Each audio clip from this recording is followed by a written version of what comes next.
Hi friends, welcome back to our channel Patnam all in one కి స్వాగతం అండి.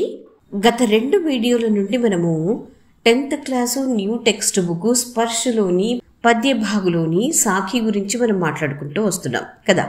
మొదటి వీడియోలో ఏమో కవి పరిచయి, అలాగే దోహా ఛంద్ అంటే ఏంటి, వీటి గురించి మాట్లాడుకున్నాం. రెండవ వీడియోలో మనము 1వ దోహ, 2వ దోహ, 3వ దోహ, ఈ 3 దోహేలకు సంబంధించినటువంటి భావార్థాల గురించి మనం మాట్లాడుకున్నాం కదా. ఇప్పుడు 4వ దోహ నుండి మిగతా దోహేలు ఏవైతే ఉన్నాయో వాటి గురించి మాట్లాడుకుందాం, ఓకేనా. ముందుగా 4వ దోహాన్ని చూద్దాము. సుఖియా సబ్ సంసార్ హై, ఖాయై అరు సోవై, దుఖియా దాస్ కబీర్ హై, జాగై అరు రోవై. మొదటగా ఈ దోహేలో వచ్చినటువంటి పదాల యొక్క అర్థాలను చూద్దాము. సుఖియా అంటే సుఖంగా ఉండడం, ఓకే. సంసార్ అంటే ప్రపంచం, లోకం, మనుషులు. ఖాయై అంటే తినడం. అరు అంటే ఔర్ అని అంటాం కదా హిందీలో, అది అంటే మరియు. సోవై అంటే పడుకోవడం, నిద్రపోవడం అని అర్థం, ఓకే. అట్లాగే దుఖియా అంటే దుఃఖితుడు. దాస్ అంటే ఇక్కడ దాసుడు, సేవకుడు అని అర్థం. ఎవరు? కబీర్. సో కబీరు తన పేరు తనే చెప్పుకున్నారు. ఎట్లాగైతే తెలుగులో వేమన తన పేరుని చెప్పుకుంటారు కదా, మకుటంగా పెట్టుకుంటారు కదా, విశ్వదాభిరామ వినురవేమ అంటారు కదా, అట్లాగే హిందీలో కబీర్ కూడా అట్లా పెట్టుకుంటారు.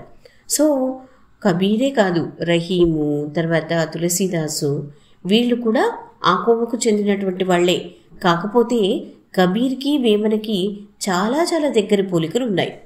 సో అది ఏమనేది ముందు ముందు మనం డిస్కస్ చేద్దాం, ఓకే. జాగై అంటే మెలకువతో ఉన్నారు, మేల్కొని ఉన్నారు. మేల్కొని ఉన్నారంటే ఇలా కళ్ళు తెచ్చేసుకొని రాత్రంతా మేల్కొని ఉన్నారు అని కాదు అర్థము. దాని అర్థం ఏంటంటే చైతన్యవంతులయ్యారు, జ్ఞానం పొందారు, లేదా సత్యాన్ని తెలుసుకున్నారు అని చెప్పొచ్చు. సత్యాన్ని తెలుసుకోవడము అనంటే నిరాకారుడు, నిర్గుణుడు ఆయన పరమాత్మ గురించిన జ్ఞానాన్ని పొందడం, పరమాత్మను తెలుసుకోవడం, అదే సత్యం అని కబీర్ గారి భావన. రోవై అంటే ఏడ్చడం మాత్రమే కాదు, దుఃఖించడం, బాధపడడం. ఎవరు? కబీర్ దాస్ గారు బాధపడుతూ ఉన్నారు. అరే, ఆ మనిషి సత్యాన్ని తెలుసుకున్నారు కదా, జ్ఞానాన్ని పొందారు కదా, మరి చైతన్యవంతులయ్యారు కదా, అలాంటప్పుడు ఆయన దుఃఖించాల్సినటువంటి అవసరం ఏముంది అని మనకు అనుమానం రావచ్చు. నిజమే, ఆయన దుఃఖించాల్సిన అవసరం లేదు. కానీ దుఃఖిస్తున్నారే, బాధపడుతున్నారే, ఉత్తిగా దుఃఖించడానికి, బాధపడడానికి అతను పిచ్చివాడేం కాదు కదా. అంటే అక్కడ ఏదో ఒక కారణం ఉంటుంది. సో ఆ కారణమే మనం తెలుసుకుందాం. అయితే ఇక్కడ ఆ కారణము 2 రకాలుగా చెప్పుకోవచ్చు. ఒకటి, తను పరమాత్మనైతే తెలుసుకున్నారు, సత్యమునైతే తెలుసుకున్నారు, కానీ ఆ పరమాత్మని ఇంకా చేరుకోలేకపోతున్నాను, పరమాత్మ వియోగము అతన్ని బాధిస్తుంది అని చెప్పొచ్చు. లేదా పరమాత్మ వియోగానికి అతను చింతిస్తున్నారు, దుఃఖపడుతున్నారు అని చెప్పొచ్చు. రెండవ కారణం ఏం చెప్పుకోవచ్చు అంటే సుఖియా సబ్ సంసార్ హై, ఖాయై అరు సోవై. అంటే ఈ లోకమంతా కూడా చాలా సుఖంగా ఉంది. ఎట్లా సుఖంగా ఉంది అంటే ఖాయై తింటుంది, అరు మరియు సోవై నిద్రపోతుంది. అంటే తినడము, నిద్రపోవడము, ఇట్లాగా దీన్నే సుఖం అనుకుంటుంది ఈ లోకము. అంటే తను ఏ సమాజంలో అయితే జీవిస్తున్నారో ఆ సమాజము ఇంకా అజ్ఞానంలోనే ఉంది, పరమాత్మను తెలుసుకోలేదు, సత్యాన్ని తెలుసుకోలేదు. ఎందుకు అంటే ఈ సమాజం అంతా కూడా భౌతిక సుఖాల వైపు పరిగెడుతుంది. కడుపు నిండా తినడం, కంటి నిండా నిద్రపోవడం, కోరింది కొనుక్కోవడం, ఇదే సుఖం అనుకుంటుంది. నిజమైన సుఖము ఇందులో కాదు ఉండేది, పరమాత్మను తెలుసుకోవడంలో, పరమాత్మను పొందడంలో. అది నిజమైన సుఖం కదా. సో అది గ్రహించలేకపోతున్నారు. అంటే ఈ సమాజము అజ్ఞానం అనే అంధకారంలోనే ఉంది, ఇది సత్యాన్ని తెలుసుకోలేకపోతుంది. సో పరమాత్మను గురించి తెలుసుకోవడానికి ఏ విధమైనటువంటి ప్రయత్నం చేయటం లేదు, భక్తి మార్గాన్ని అవలంబించడం లేదు. ఎప్పుడు ఈ సమాజము సత్యాన్ని తెలుసుకుంటుంది అని ఆయన దుఃఖిస్తూ ఉన్నారట. అది సో ఆయన దుఃఖానికి కారణము ఒకటి పరమాత్మ వియోగం అయితే, రెండవ కారణము ఈ సమాజము అజ్ఞానంలో ఉండడం, సత్యాన్ని తెలుసుకోకపోవడం.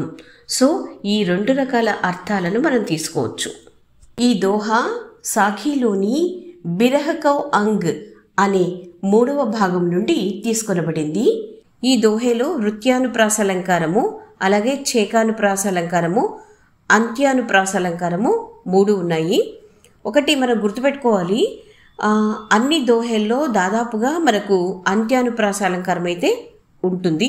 పిల్లలు, కబీర్దాస్ గారు ఈ దోహేలో మీకేం చెప్తున్నారు అంటే, మీరు రోజువారీ పనులు చేసుకుంటుంటారు కదా నాన్న, చేసుకోండి, వాటితో పాటు దేవుడిని పూజించడం మాత్రం మర్చిపోవద్దండి అంటున్నారు. దేవుడు అంటే ఎవరు నాన్న? మంచికి ప్రతిరూపమే కదా దేవుడు కదా. సో నీవు మంచి చేస్తే దేవుడిని పూజించినట్టే లెక్క. మంచి అంటే ఏంటి? కులమతాలకు అతీతంగా నీ తోటి స్నేహితులను, తోటి మనుషులను ప్రేమించడము, గౌరవించడము, అట్లాగే కష్టాల్లో ఉన్నవారికి సహాయం చేయటం, ఇదే మనం చేయాల్సింది. ఓకే, సో ఇది చేశామంటే దేవుడిని పూజించినట్టే లెక్క, అంతే. అదే చెప్తున్నారు కబీర్దాస్ గారు. ఓకేనా? తర్వాత 5వ దోహా చూద్దాము. బిరహ భువంగం తను బసై మంత్రనలాగై కోయి రాము బియోగీనా జివై జివైతో బౌరా హోయి. సో ఈ దోహా సాఖీలోని బిరహకౌ అంగ్ అనే 3వ భాగం నుండి తీసుకొనబడింది. ముందుగా ఈ దోహేలోని పదాలకు అర్థాలను చూద్దాము. బిరహ్ అంటే విరహము, అంటే ఇష్టమైన వారికి దూరంగా ఉన్నప్పుడు మనసులో కలిగేటువంటి ఒక భావన ఏదైతే ఉందో దాన్ని విరహ్ అని అంటాం. ఓకే, సో భువంగం అంటే సర్పము లేదా పాము, తనంటే శరీరం, బసై అంటే ఉండడం, మంత్ర అంటే మంత్రము, నాలాగై అంటే పని చేయకపోవడం, రాము వియోగి అంటే పరమాత్మకు దూరంగా ఉండేవాళ్లను రాము వియోగి అని అంటారు. నా జివై అంటే జీవించకపోవడం, జివై అంటే జీవించడం, బౌరా అంటే పిచ్చివాళ్ళు అని అర్థం. ఇక్కడ విరహకౌ అంగ్ అనంటే విరహానికి సంబంధించిన భాగము, అంకము అని అర్థం. ఈ భాగంలో కబీర్దాస్ గారు భగవంతుడిని ప్రియుడిగాను, తనను తాను ప్రేయసిగాను ఊహించుకుని భగవంతుడి విరహ వేదన తనను దహించి వేస్తుంది అన్నట్టుగా అనేకమైనటువంటి దోహెలు రాశారు. అందులో ఇది ఒకటి. ప్రియమైన వారికి దూరంగా ఉన్నప్పుడు మనలో కలిగే బాధే విరహం అని అనుకున్నాం కదా. సో కబీర్దాస్ గారు ఈ దోహేలో ఏం చెప్తున్నారంటే, బిరహ భువంగం తను బసై మంత్రనలాగై కోయి అంటే ప్రియుడు దూరమైనప్పుడు, ప్రేయసి శరీరంలో విరహమనడి పాము తిష్ట వేసినప్పుడు, లేదా విరహమనడి పాము విషము శరీరమంతా నిండిపోయి ఉన్నప్పుడు బయటి నుండి ఏ పాము మంత్రాలు కూడా పనిచేయవు. అంటే కబీర్దాస్ గారు మంత్రాల గురించి ఎందుకు మాట్లాడుతున్నారు ఇక్కడ అనంటే, పూర్వము అంటే కబీర్దాస్ గారి కాలంలో సైన్స్ ఎక్కువగా డెవలప్ కాలేదు. సో మెడికల్ ఫెసిలిటీస్ కూడా ఎక్కువగా ఉండేవి కాదు. ఆ టైంలో మంత్రాలను మాత్రమే నమ్మేవాళ్ళు, మంత్రాలను, తంత్రాలను, వీటిని మాత్రమే నమ్మేవాళ్ళు. అందుకని మూఢనమ్మకాలు ఎక్కువగా ఉండేవి ఆ కాలంలో అని చెప్పడం. ఓకే, సో పాము కాటేస్తే పాము మంత్రం చదివితే పాము తాలూకు విషం పోతుందని, అలాగే తేలు కుట్టినప్పుడు తేలు మంత్రం చదివితే తేలు తాలూకు విషం పోతుందని అప్పట్లో నమ్మేవాళ్ళు ప్రజలు. వాళ్ళకి అదొక్కటే చాయిస్, వేరేదేం లేదు కదా. సో అందుకని ఇక్కడ కబీర్దాస్ గారు మంత్రం గురించి మాట్లాడారు. ఓకేనా? సో విరహం అనే పాము నీ శరీరంలో ఉన్నప్పుడు, దాని తాలూకు విషము నీ శరీరంలో ఉన్నప్పుడు బయటి నుండి నీవు ఏ మంత్రాలు వేసినా పని చెయ్యవు. అంటే మంత్రం అనేది సాంత్వన మాటలు ఏవీ కూడా పని చెయ్యవు అని కబీర్దాస్ గారి భావన. సరే, ఇప్పుడు 2వ లైను చూద్దాము. రాము బియోగి నా జివై జివైతో బౌరా హోయి అని అంటున్నారు. రామ్ వియోగి అంటే కబీర్ దృష్టిలో రామ్ అంటే పరమాత్మ అని ఇదివరకు అనుకున్నాం కదా. సో అదే అర్థాన్ని కొనసాగించండి. రామ్ వియోగి అంటే పరమాత్మకు దూరంగా ఉండే వాళ్లను రామ్ వియోగి అని అంటారు.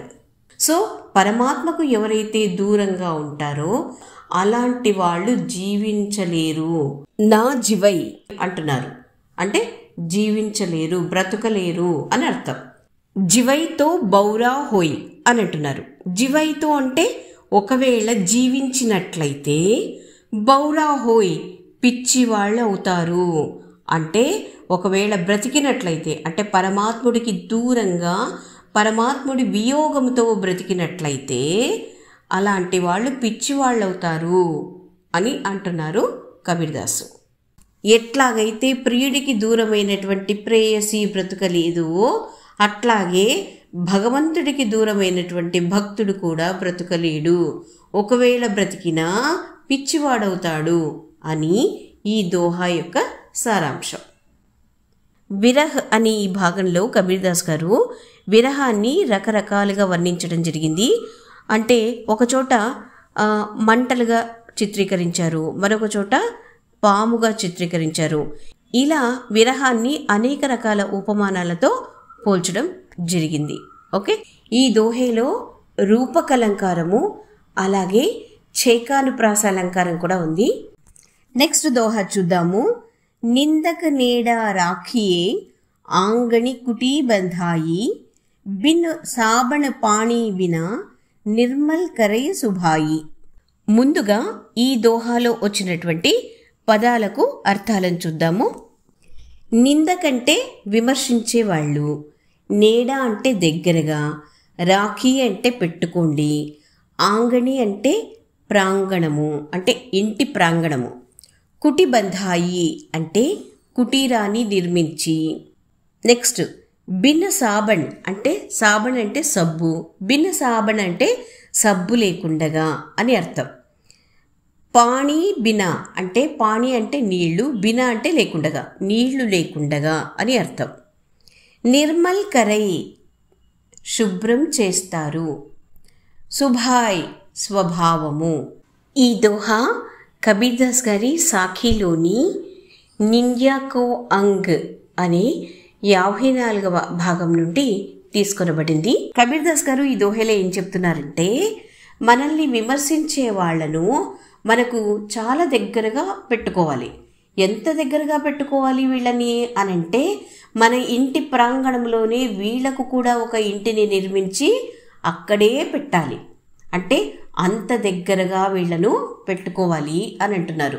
మామూలుగా మానవ నైజం ఏంటి, మనల్ని ఎవరైనా విమర్శిస్తూ ఉంటే పొద్దుమూకులు ఈవిడ విమర్శిస్తూనే ఉంటుంది, పొద్దుమూకులు ఈయన లోపాలు వెతుకుతూనే ఉంటాడు, ఈయనకి ఎంత దూరంగా ఉంటే అంత మంచిది, ఈవిడకి ఎంత దూరంగా ఉంటే అంత మంచిది అని అనుకుంటూ ఉంటాం కదా. నో, అట్లా అనుకోవద్దండి అని అంటున్నారు కబీర్దాసు. ఎందుకో ఏంటో ఈ 2వ లైన్లో ఆ కారణమే చెప్తున్నారు, చూద్దాం. బిన్న సాబణ్ పాణి బినా నిర్మల్ కరై సుభాయ్ అంటున్నారు. అంటే సబ్బు లేకుండగా, నీళ్లు లేకుండగా మన స్వభావాన్ని శుభ్రపరుస్తారు, క్లీన్ చేస్తారు అని అంటున్నారు కవి. ఎట్లాగా అంటే, మనల్ని విమర్శించే వాళ్ళు మనకు దగ్గరగా ఉన్నప్పుడు వాళ్ళు మనపైన దృష్టి పెట్టారు, లేదా వాళ్ళు మనల్ని నిశితంగా గమనిస్తున్నారు అన్నప్పుడు మనం ప్రతి పనిని కూడా ఆలోచించి జాగ్రత్తగా చేస్తాం కదా. ప్రతి అడుగును జాగ్రత్తగా వేస్తాం. ఎందుకంటే మనం ఏ చిన్న పొరపాటు లేదా తప్పు చేసినా వాళ్ళు మనల్ని విమర్శిస్తారు, వేలెత్తి చూపిస్తారు అన్న భయము మనలో ఉన్నప్పుడు మనము తప్పు చేసే ఛాన్సే ఉండదు.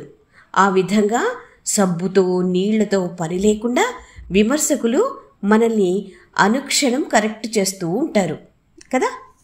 అందుకని విమర్శకులను అంటే నీలోని లోపాలను ఎత్తి చూపించే వాళ్ళను ఎప్పుడూ నీ దగ్గరగా పెట్టుకో అని అంటున్నారు కబీర్దాసు.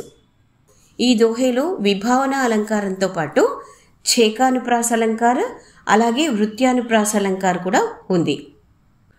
సో ఇదండి కబీర్దాస్ గారి సాఖీలోని 4వ, 5వ, 6వ దోహాలకు సంబంధించినటువంటి నా వివరణ. నెక్స్ట్ వీడియోలో 7వ 8వ దోహా గురించి మాట్లాడుకుందాం. ఓకేనా?